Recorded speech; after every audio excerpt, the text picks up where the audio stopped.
नमस्ते, मैं चंद्रशेखर आप सभी को मैं अपने चैनल डिलीजेंट एकेडमी में स्वागत करता हूं। हम लोग बिहार एसएससी के लिए एक मैथ का सीरीज स्टार्ट किए थे, जिसमें हम लोग प्रत्येक दिन बिहार एसएससी में आए हुए मैथ का प्रीवियस ईयर क्वेश्चन और उस पर आधारित मैथ का क्वेश्चन कर रहे हैं। चलिए आज उस सीरीज में हम लोग आगे की तरफ चलते हैं। इससे पहले अगर आप मेरे चैनल पर नए हों तो चैनल को सब्सक्राइब कर लें और बेल आइकन को प्रेस करना बिल्कुल ना भूलें, ताकि आपको सबसे पहले लेटेस्ट नोटिफिकेशन मिलता रहे। चलिए अब हम लोग क्वेश्चन की तरफ चलते हैं। देखिए हमारा क्वेश्चन क्या दिया हुआ है। हमारा क्वेश्चन है, एक व्यापारी ने एक वस्तु का मूल्य इस तरह अंकित किया ताकि उसे 25% लाभ मिल सके, पर उसने उस मूल्य पर 16% छूट भी दी। तदनुसार उसका वास्तविक लाभ कितना होगा। हमें क्या निकालना है, उसका वास्तविक लाभ निकालना है। अब देखिए हमने मान लिया कि उस वस्तु का लागत मूल्य यानी सीपी 100 रुपया है। हमने मान लिया कि उस वस्तु का लागत मूल्य 100 रुपया है। तो देखिए हमें क्वेश्चन में दिया है कि वस्तु का मूल्य इस तरह अंकित करता है ताकि उसे 25% लाभ मिल सके। यानी सीपी अगर 100 रुपया है तो उसे 25% लाभ चाहिए, तो एमपी कितना होना चाहिए, एमपी कितना होना चाहिए। अगर हम इस 100 का 25% निकालेंगे तो ये कितना हो जाएगा 25 रुपया। यानी एमपी होना चाहिए 125 रुपया। एमपी कितना होना चाहिए 125 रुपया। अब देखिए हमें क्वेश्चन में दिया है कि अंकित मूल्य पर 16% छूट दे रहा है, यानी हमें डिस्काउंट परसेंट कितना दिया है 16% दिया है। और हमसे पूछ क्या रहा है, उसका वास्तविक लाभ पूछ रहा है। हमसे पूछ रहा है उसका वास्तविक लाभ। तो देखिए एक हमारा कंसेप्ट होता है एमपी बटा CP equal to 100 plus profit percent बटा 100 माइनस डिस्काउंट परसेंट। अब देखिए एमपी कितना है, एमपी है 125 रुपया। सीपी कितना है 100 रुपया। सीपी कितना है 100 रुपया। और हमें जो है प्रॉफिट निकालना है, हमें डिस्काउंट दिया है, हमें प्रॉफिट निकालना है, प्रॉफिट हमें निकालना है। और हमें डिस्काउंट कितना दिया है, हमें डिस्काउंट दिया है 16%। अब देखिए हम इस इक्वेशन से पी का वैल्यू यानी प्रॉफिट निकाल सकते हैं। हम इसे अगर 25 से काटेंगे तो ये 25 से 5 बार में जाएगा और ये 25 से 4 बार में जाएगा। हम यहाँ से क्रॉस गुना करेंगे, तो ये हमारा हो जाएगा 400 प्लस 4p इक्वल टू, हम यहाँ अगर माइनस करेंगे तो ये हमारा कितना हो जाएगा, ये हमारा हो जाएगा 84। और 84 में अगर हम 5 से गुना करेंगे तो ये हमारा हो जाएगा 84 में अगर हम 5 से गुना करेंगे तो ये हमारा हो जाएगा 420। अब देखिए इस 400 को अगर हम उस साइड लेके जाएंगे तो हमारा प्लस में तो माइनस में हो जाएगा। यानी 420 में से अगर हम 400 माइनस करेंगे तो यहाँ से हमारा हो जाएगा 4p इक्वल टू 420 में से 400 माइनस करेंगे, ये हमारा हो जाएगा 20। हम 4 से अगर 20 को काटेंगे तो ये कितने बार में जाएगा 5 बार में। यानी p इक्वल टू क्या निकल के आ जाएगा 5। यानी उसका वास्तविक जो है प्रॉफिट क्या निकल के आ गया 5% निकल के आ गया। हमारा आंसर क्या निकल के आ गया 5% निकल के आ गया। चलिए क्वेश्चन समझ में आ गया होगा। नेक्स्ट क्वेश्चन पे चलते हैं। देखिए हमारा क्वेश्चन क्या दिया हुआ है। हमारा क्वेश्चन है, पूजा 20% के लाभ पर एक घड़ी बेचना चाहती है। उसने वह घड़ी 10% कम पर खरीदी और 30 रुपये कम पर बेची, फिर भी उसे 20% का भी लाभ हुआ। घड़ी का लागत मूल्य क्या है। हमें क्या निकालना है, घड़ी का लागत मूल्य निकालना है। तो देखिए हमने मान लिया कि घड़ी का जो लागत मूल्य है यानी सीपी जो है वो 100 यूनिट है। हमने सीपी को मान लिया 100 यूनिट। तो देखिए मैं क्वेश्चन में दिया है कि उसे 20% लाभ चाहिए था। यानी एसपी कितना होना चाहिए था, एसपी कितना होना चाहिए था। अगर उसे 20% लाभ चाहिए तो हम 100 का अगर 20% निकालेंगे तो ये कितना हो जाएगा 20 हो जाएगा। यानी एसपी कितना होना चाहिए 120 यूनिट। अब देखिए हमें क्वेश्चन में आगे क्या दिया हुआ है, हमें क्वेश्चन में आगे दिया हुआ है कि घड़ी 10% कम पर अगर खरीदी होती, यानी 10% अगर कम पे खरीदेगी तो सीपी कितना हो जाएगा। हम इसका अगर 10% निकालेंगे तो ये कितना हो जाएगा 10 यूनिट। यानी सीपी हो जाएगा 90। और हमें क्वेश्चन में दिया है कि 30 रुपया कम पर बेची होती, 30 रुपया कम पे अगर बेची होती तो उसके बाद भी उसे 20% का लाभ होता, उसके बाद भी उसे 20% का लाभ होता। तो देखिए इस 90 का अगर हम 20% निकालेंगे तो ये हमारा कितना हो जाएगा 18 हो जाएगा। यानी यहाँ एसपी कितना हो जाएगा, यहाँ एसपी हो जाएगा 108 यूनिट। यहाँ एसपी कितना हो जाएगा 108 यूनिट। अब देखिए पहले एसपी कितना था, पहले एसपी था 120 यूनिट और अब एसपी कितना हो गया 108 यूनिट। यानी एसपी में कितना का कमी हो गया, एसपी में कितना का कमी हो गया, एसपी में 12 यूनिट का कमी हो गया। एसपी में 12 यूनिट का कमी हो गया। और यहाँ रुपया में कितना का कमी कर रहा है 30 रुपये का। यानी इस 12 यूनिट का वैल्यू हमें क्वेश्चन में क्या दिया 30 रुपया दिया हुआ है। 12 यूनिट का वैल्यू हमें क्वेश्चन में 30 रुपया दिया है। तो देखिए हमसे पूछ क्या रहा है, हमसे पूछ रहा है लागत मूल्य, यानी 100 यूनिट का वैल्यू पूछ रहा है। तो देखिए हमें 12 यूनिट का वैल्यू पता है, तो हम यहाँ से सबसे पहले 4 यूनिट का वैल्यू निकाल लेते हैं। देखिए 4 यूनिट का वैल्यू क्या हो जाएगा, हमें इस 12 को अगर 4 बनाना है तो इसमें 3 से भाग देना पड़ेगा। अगर हम इस साइड 3 से भाग दे रहे हैं तो हमें इस साइड भी 3 से भाग देना पड़ेगा। तो देखिए 30 में अगर हम 3 से भाग देंगे तो ये हमारा हो जाएगा 10 रुपया, यानी 4 यूनिट का वैल्यू क्या निकल के आ गया, 10 रुपया निकल के आ गया। तो हम यहाँ से 100 यूनिट का वैल्यू निकाल सकते हैं। अब देखिए इस 4 को अगर हमें 100 बनाना है तो हमें इसमें 25 से गुना करना पड़ेगा। अगर हम इस साइड 25 से गुना करें तो हमें इस साइड भी 25 से गुना करना पड़ेगा। तो देखिए 10 में अगर हम 25 से गुना करेंगे तो ये हमारा हो जाएगा 250 रुपया, ये हमारा हो जाएगा 250 रुपया, यानी घड़ी का लागत मूल्य क्या निकल के आ गया, 250 रुपया निकल के आ गया। हमारा आंसर क्या निकल के आ गया, 250 रुपया। चलिए क्वेश्चन समझ में आ गया होगा, नेक्स्ट क्वेश्चन पे चलते हैं। देखिए हमारा क्वेश्चन क्या दिया हुआ है। हमारा क्वेश्चन एक चुनाव में केवल 2 उम्मीदवार थे, उनमें से एक उम्मीदवार को 40% मत मिले और वह एक अन्य उम्मीदवार से 298 मतों से हार गया। तदनुसार डाले गए कुल मतों की संख्या कितनी थी। हमें क्या निकालना है, कुल मतों की संख्या निकालना है। तो देखिए कुल मतों की संख्या अपने आप में क्या होगी, 100% होगी।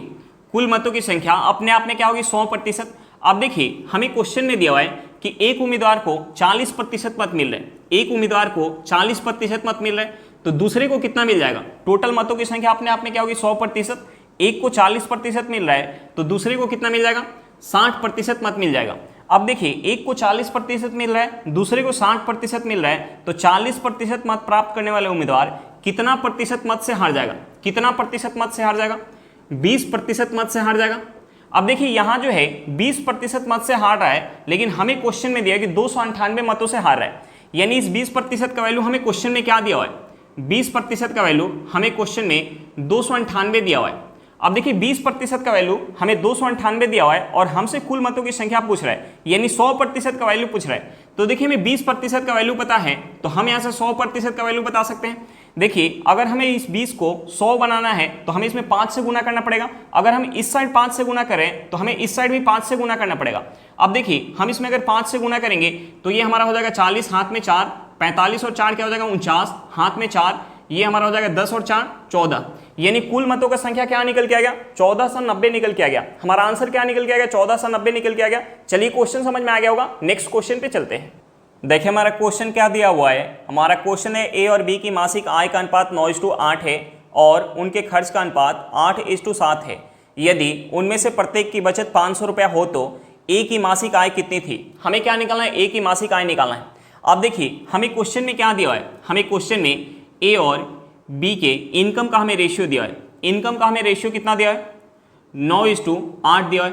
और हमें क्वेश्चन में क्या दिया है, दोनों के एक्सपेंडिचर का रेशियो दिया है। एक्सपेंडिचर का रेशियो कितना दिया, 8:7 दिया हुआ है।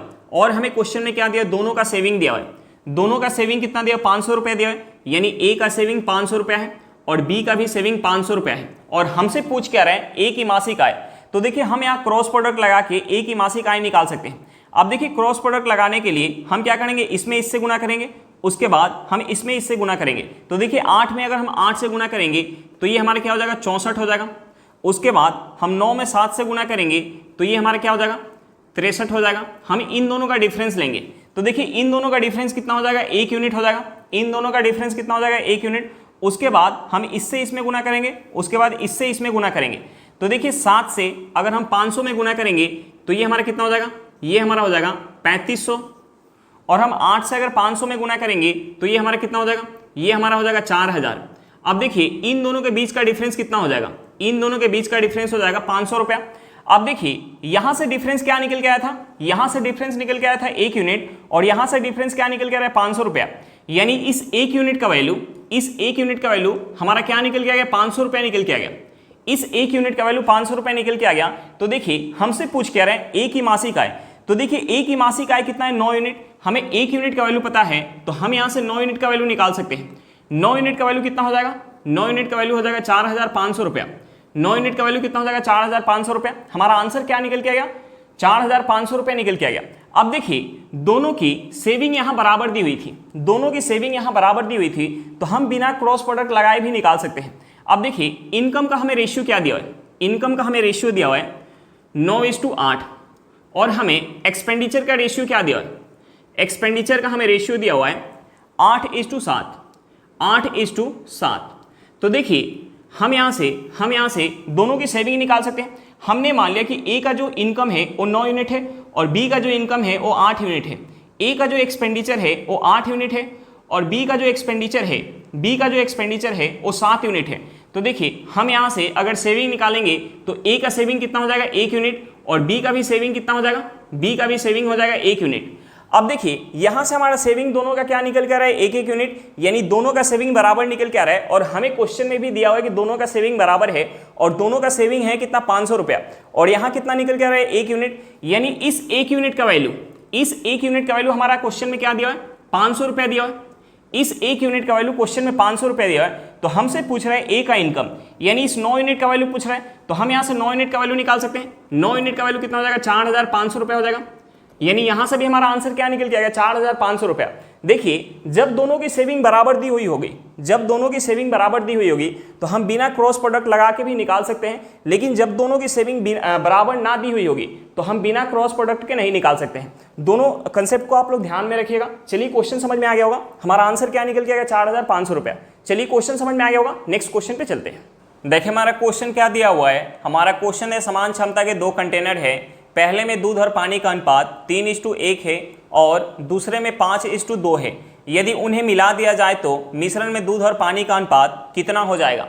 अब देखिए हमें क्वेश्चन में 2 कंटेनर दिया हुआ है जिसमें दूध और पानी का रेशियो दिया है। हमें क्या दिया है, दूध और पानी का हमें रेशियो दिया है। देखिए पहले कंटेनर में हमें रेशियो क्या दिया है, 3:1 दिया है, और दूसरे कंटेनर में हमें रेशियो क्या दिया है, दूसरे कंटेनर में हमें रेशियो दिया है 5:2। अब देखिए हमें क्वेश्चन में और क्या दिया हुआ है, हमें क्वेश्चन में दिया कि समान क्षमता के 2 कंटेनर, यानी दोनों का आयतन क्या है, बराबर है। तो देखिए हम यहाँ सबसे पहले दोनों का आयतन चेक करेंगे कि दोनों का आयतन बराबर है या नहीं। तो देखिए हमने मान लिया कि पहले में अगर 3 यूनिट दूध है तो 1 यूनिट क्या है, पानी है, यानी यहाँ आयतन कितना हो जाएगा, आयतन हो जाएगा 4 यूनिट। अब देखिए दूसरे में अगर 5 यूनिट दूध है तो 2 यूनिट क्या है, पानी है, यानी यहाँ आयतन कितना हो जाएगा, 7 यूनिट। अब देखिए यहाँ से जो हमारा आयतन निकल के आया वो बराबर निकल के नहीं आया, जबकि हमें क्वेश्चन में दिया कि दोनों का आयतन यानी दोनों का जो क्षमता है वो बराबर है, तो हम यहाँ दोनों की क्षमता बराबर करेंगे। अब देखिए इस 4 और 7 को बराबर करने के लिए हम क्या कर सकते हैं, अगर इस 4 में हम 7 से गुना कर लें और इस 7 में अगर हम 4 से गुना कर लें तो दोनों बराबर हो जाएगा। ये भी कितना हो जाएगा, 28 यूनिट, और ये भी कितना हो जाएगा, 28 यूनिट। अब देखिए अगर हम यहाँ 7 से गुना करें तो हमें रेशियो में 7 से गुना करना पड़ेगा। अब देखिए इस रेशियो में हम 7 से गुना करेंगे तो ये हमारा हो जाएगा, 7 में 3 से करेंगे तो 21 हो जाएगा, और 1 में 7 से करेंगे तो ये हमारा हो जाएगा 7। अब देखिए हम इस रेशियो में अगर यहाँ 4 से गुना करें तो हम इस रेशियो में 4 से गुना करेंगे, तो 5 में अगर हम 4 से करेंगे तो ये हमारा हो जाएगा 20, और 2 में 4 से करेंगे तो ये हमारा हो जाएगा 8। अब देखिए हम यहाँ क्या करेंगे, दूध से दूध को ऐड कर देंगे और पानी से पानी को ऐड कर देंगे। तो देखिए पहले में दूध कितना है, पहले में दूध है 21 यूनिट और दूसरे में दूध कितना है, 20 यूनिट। हम इसे ऐड करेंगे तो ये हमारा हो जाएगा 41 यूनिट। पहले में पानी कितना है, 7 यूनिट, और दूसरे में पानी कितना है, 8 यूनिट। हम इसे ऐड करेंगे तो ये हमारा हो जाएगा 15 यूनिट। तो देखिए दोनों के मिलाने के बाद जो एक हमारा नया मिश्रण बन के आएगा उसमें दूध और पानी का रेशियो कितना होगा, 41:15 होगा। हमारा आंसर क्या निकल के आएगा, 41:15 निकल के आएगा। चलिए क्वेश्चन समझ में आ गया होगा, नेक्स्ट क्वेश्चन पे चलते हैं। देखिए हमारा क्वेश्चन क्या दिया हुआ है, हमारा क्वेश्चन है यदि A:B = C:D = E:F = 1:2 हो तो 3A + 5C + 7E 3B + 5D + 7F बराबर होगा। तो देखिए हमें क्वेश्चन में क्या दिया हुआ है, हमें क्वेश्चन में दिया है A:B = C:D = E:F = 1:2 दिया हुआ है। तो देखिए हम यहाँ से A = C = E = 1 मान सकते हैं, और हम यहाँ से मान सकते हैं B = D = F = 2 मान सकते हैं। अब देखिए हमसे पूछ क्या रहा है, हमसे पूछ रहा है 3A + 5C + 7E = 3B + 5D + 7F। अब देखिए हम यहाँ A के जगह 1 पुट करेंगे, C के जगह 1 पुट करेंगे, और E के जगह 1 पुट करेंगे, B के जगह 2 पुट करेंगे, D के जगह 2 पुट करेंगे, और F के जगह 2 पुट करेंगे। तो देखिए यहाँ से हमारा क्या हो जाएगा, A के जगह अगर हम 1 पुट करेंगे तो 3 × 1 क्या हो जाएगा, 3 हो जाएगा, प्लस C के जगह 1 पुट करेंगे तो 5 × 1 क्या हो जाएगा, 5 हो जाएगा। E के जगह 1 पुट करेंगे तो 7 × 1 क्या हो जाएगा, 7 हो जाएगा = अब देखिए हम यहाँ B के जगह अगर 2 पुट करेंगे तो 3 × 2 क्या हो जाएगा, 6 हो जाएगा, प्लस हम यहाँ अगर d के जगह 2 पुट करेंगे तो ये हमारा क्या हो जाएगा 5 इंटू 2 क्या हो जाएगा 10 हो जाएगा, प्लस f के जगह अगर हम 2 पुट करेंगे तो 7 इंटू 2 क्या हो जाएगा 14 हो जाएगा। अब देखिए हम इसे ऐड करेंगे तो ये हमारा क्या हो जाएगा, हम इसे ऐड करेंगे तो ये हमारा हो जाएगा 7 प्लस 5 12, 12 प्लस 3 क्या हो जाएगा 15 H2। इसे ऐड करेंगे तो ये हमारा क्या हो जाएगा 14 प्लस 6 20, 20 प्लस 10 क्या हो जाएगा 30 हो जाएगा।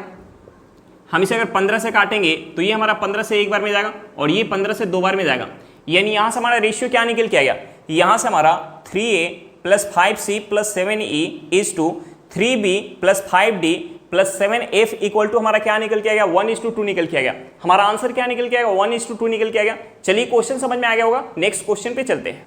देखिए हमारा क्वेश्चन क्या दिया हुआ है, हमारा क्वेश्चन यदि 6 क्रमिक सम संख्याओं का औसत 25 हो तो उनमें से सबसे बड़ी तथा सबसे छोटी संख्या का अंतर कितना होगा। हमें क्या निकालना, सबसे बड़ी तथा सबसे छोटी संख्या का अंतर निकालना है। तो हमें सबसे पहले सबसे बड़ी और सबसे छोटी संख्या निकालना होगा। अब देखिए हमें क्वेश्चन में क्या दिया हुआ है, हमें क्वेश्चन में 6 क्रमिक सम संख्या का हमें औसत कितना दिया हुआ है, 6 क्रमिक सम संख्या का हमें औसत दिया है 25। तो देखिए जब हम औसत निकालते हैं तो जो हमारा औसत निकल के आता है वो हमारा क्या होता है, बीचों बीच होता है। यानी 6 संख्या का जब हम औसत निकालेंगे तो औसत कहाँ होगा, 6 संख्या के बीचों बीच होगा। यानी 3 संख्या हम इस साइड से छोड़ेंगे और 3 संख्या इस साइड से छोड़ेंगे, यानी औसत जो है कहीं यहाँ होगा। और हमें क्वेश्चन में औसत कितना दिया है, 25 दिया है। अब देखिए ये हमारी संख्या कैसी दी हुई है, सम संख्या दी हुई है। तो देखिए लगातार 2 सम संख्या के बीच अंतर कितना होता है, लगातार 2 सम संख्या के बीच अंतर 2 का होता है। यानी इन दोनों संख्या के बीच का अंतर कितना होगा, 2 का होगा। इन दोनों के संख्या के बीच का अंतर 2 का होगा और इनके बीचों बीच क्या है, 25 है। इनके बीचों बीच क्या है, 25 है। यानी ये संख्या जो है 25 से 1 कम होगी और ये वाली संख्या 25 से 1 ज्यादा होगी। यानी ये संख्या कितना होगी, 24 होगी और ये संख्या कितना होगी, 26 होगी। अब देखिए हम यहाँ से इसकी अगली संख्या निकाल सकते हैं, क्योंकि लगातार 2 सम संख्या के बीच अंतर कितना होता है, 2 का होता है। यानी ये वाली संख्या कितना हो जाएगी, ये वाली संख्या हो जाएगी 28 और ये संख्या कितना हो जाएगी, 30 हो जाएगी। और इससे पहले वाली संख्या कितना हो जाएगी, 22 हो जाएगी और इससे पहले वाली संख्या क्या हो जाएगी, 20 हो जाएगी। अब देखिए 6 जो है सम संख्या निकल के आ गया और हमसे पूछ के आ रहा है सबसे बड़ी और सबसे छोटी सम संख्या के बीच का अंतर पूछ रहा है। यानी हमसे जो है इस 30 और 20 के बीच का अंतर पूछ रहा है, हमसे जो है 30 और 20 के बीच का अंतर पूछ रहा है। तो देखिए 30 और 20 के बीच का अंतर कितना निकल के आ जाएगा, 10। यानी हमारा आंसर कितना निकल के आ गया, 10 निकल के आ गया। चलिए क्वेश्चन समझ में आ गया होगा, नेक्स्ट क्वेश्चन पे चलते हैं। देखिए हमारा क्वेश्चन क्या दिया हुआ है, हमारा क्वेश्चन है 2 संख्याओं का HCF 23 है तथा उनके LCM के अन्य 2 गुणनखंड 13 तथा 14 है। उनमें से बड़ी संख्या कितनी होगी। हमें क्या निकालना, बड़ी संख्या निकालना है। अब देखिए हमें क्वेश्चन में क्या दिया है, हमें क्वेश्चन में 2 संख्या का हमें HCF दिया हुआ है। हमें HCF कितना दिया है, हमें HCF दिया है 23 और हमें क्वेश्चन में क्या दिया है, हमें जो है LCM के अन्य 2 गुणनखंड दिया हुआ है। LCM के अन्य 2 गुणनखंड कितना दिया है, 13 और 14 दिया हुआ है।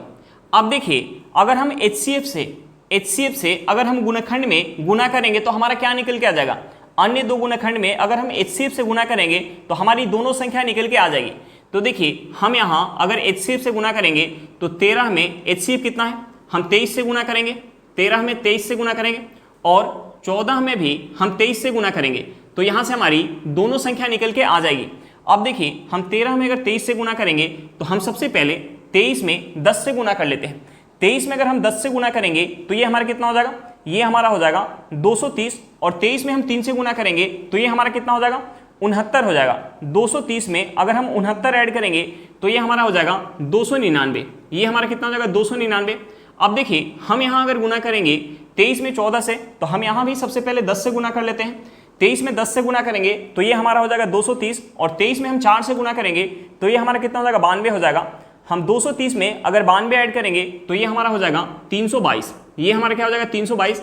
यानी एक संख्या हमारी 299 होगी, एक संख्या हमारी 299 होगी तो दूसरी संख्या हमारी क्या होगी, 322। और हमसे पूछ के आ रहा है बड़ी संख्या, यानी बड़ी संख्या हमारी क्या हो जाएगी, 322 हो जाएगी। हमारा आंसर क्या निकल गया, 322 निकल के आ गया। चलिए क्वेश्चन समझ में आ गया होगा, नेक्स्ट क्वेश्चन पे चलते हैं। देखिए हमारा क्वेश्चन क्या दिया हुआ है, हमारा क्वेश्चन है 5a7 में 335 जोड़ने पर परिणाम 8b2 प्राप्त होता है। 8b2 संख्या 3 से विभाज्य है, तदनुसार a का अधिकतम संभव मान कितना होगा। हमें क्या निकालना है, a का अधिकतम संभव मान निकालना है। अब देखिए हमें क्वेश्चन में क्या दिया हुआ है, हमें क्वेश्चन में दिया हुआ है 5a7 plus 335 equal to 8 B 2 दिया हुआ है। अब देखिए हमें क्वेश्चन में और क्या दिया हुआ है, हमें क्वेश्चन में दिया कि 8b2 संख्या 3 से विभाज्य है, यानी 8b2 ये जो संख्या है वो 3 से विभाज्य है। तो देखिए 3 से विभाज्यता का नियम क्या होता है कि संख्या के अंकों का योग अगर 3 से विभाज्य है तो वह संख्या हमारी 3 से विभाज्य होगी। तो देखिए हम यहाँ से अगर अंकों का योग निकालेंगे तो अंकों का योग क्या हो जाएगा, 8 + 2 क्या हो जाएगा, 10 हो जाएगा। 10 में हम b ऐड करेंगे, ये हमारा हो जाएगा 10 + b। अब देखिए हम b के जगह क्या रखें, हम इस b के जगह हम क्या रखें ताकि योग जो है 3 से विभाज्य हो जाए। तो देखिए अगर हम b के जगह 1 रख ले तो ये हमारा क्या हो जाएगा 11। 11 जो है 3 से विभाज्य नहीं होगा, यानी हम b के जगह 1 नहीं रख सकते हैं। अब देखिए अगर हम b के जगह 2 रख लें तो ये हमारा क्या हो जाएगा 12 हो जाएगा। 12 जो है 3 से विभाज्य होगा, यानी हम b के जगह 2 रख सकते हैं। अब देखिए हम b के जगह और क्या रख सकते हैं, अगर हम b के जगह 3 रखें तो ये हमारा क्या हो जाएगा 13 हो जाएगा। 13 जो है 3 से विभाज्य नहीं होगा, यानी हम b के जगह 3 नहीं रख सकते हैं।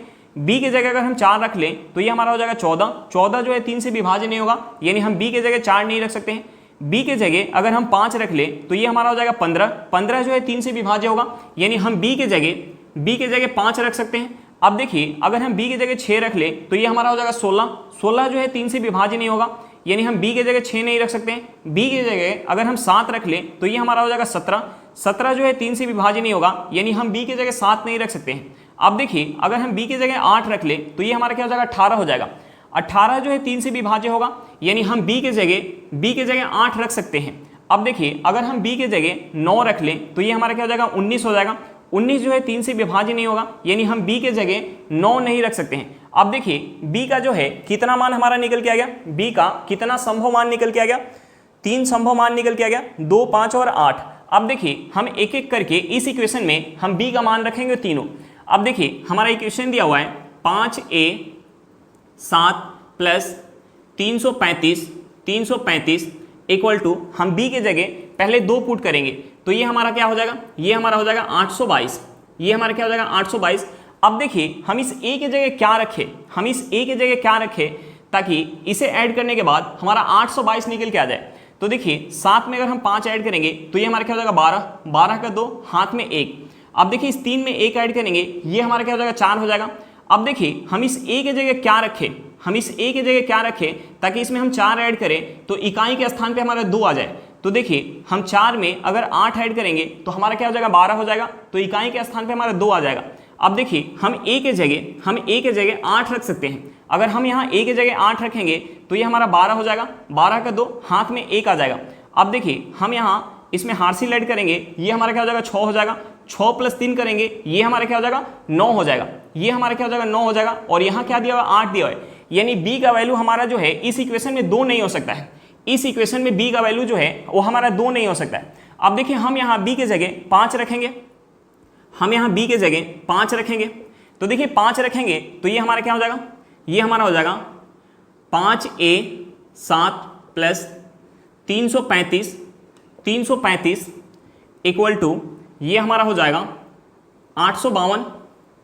अब देखिए हम इसे ऐड करेंगे तो ये हमारा क्या हो जाएगा 7 + 5 12, हाथ में 1 आ जाएगा। हम यहाँ हार्सिल ऐड करेंगे, 3 + 1 क्या हो जाएगा 4 हो जाएगा। अब देखिए हम इस a के जगह क्या रखें, हम इस a के जगह क्या रखें ताकि हम इसमें 4 ऐड करें तो इकाई के स्थान पे हमारा 5 आ जाए। तो देखिए हम इस a के जगह 1 रख सकते हैं। 1 रखेंगे तो हम इसे ऐड करेंगे तो ये हमारा क्या हो जाएगा, ये हमारा हो जाएगा 5, ये हमारा हो जाएगा 5। तो देखिए हम यहाँ a के जगह 1 रख सकते हैं। 1 रखेंगे ये हमारा हो जाएगा 5 हो जाएगा। उसके बाद हम इस 5 में 3 ऐड करेंगे तो ये हमारा क्या हो जाएगा 8 हो जाएगा। यानी यहाँ जो है b का वैल्यू 5 रखने पर, b का वैल्यू 5 रखने पर a का वैल्यू हमारा 1 निकल के आ गया। यानी b के जगह हम 5 रख सकते हैं तो हमारा a का वैल्यू जो है इस इक्वेशन से 1 निकल के आ जाएगा। अब देखिए एक और हमारा वैल्यू बच गया b का 8, हमारा एक और वैल्यू बच गया b का 8। तो हम b के जगह 8 रखेंगे तो यहाँ से हमारा हो जाएगा 5a 7 + 335 इक्वल टू अगर हम 8 रखेंगे तो ये हमारा क्या हो जाएगा, 8 रखेंगे तो ये हमारा हो जाएगा 882।